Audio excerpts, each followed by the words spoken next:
बहती नदी के किनारे सारा अकेली बैठी है। उसका आकार पानी की चमकती सतह पर छाया हुआ है। नदी की निरंतर धारा उसके भीतर मची उथल पुथल को दर्शाती है। उसकी नजरें दूर तक खोई हुई हैं, जो गहरे असाध्य दुहख को दर्शाती हैं।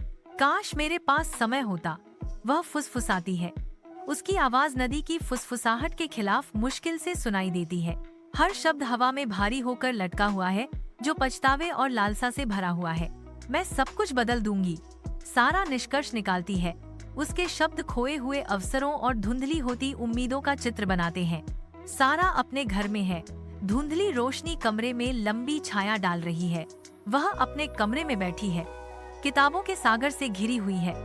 फिर भी उसकी निगाहें इधर उधर भटकती हैं, पन्नों से बहुत दूर। कमरे में उपेक्षा का भाव भारी है, जो सारा के भीतर की अशांति को दर्शाता है।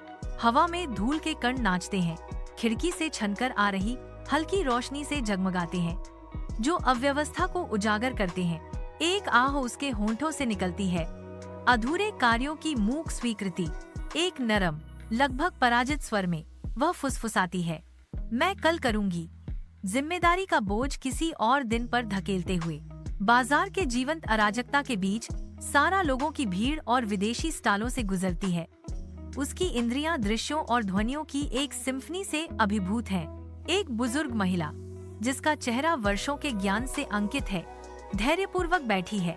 उसके सामने घड़ियों का एक संग्रह समय में कैद पलों की तरह प्रदर्शित है।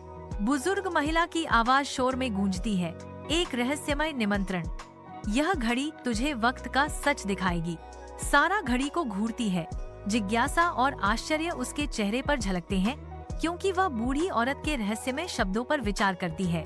जानते हुए मुस्कुराहट के साथ बुजुर्ग महिला सारा को घड़ी देती है, जो भाग्य और समय का मौन प्रस्ताव है।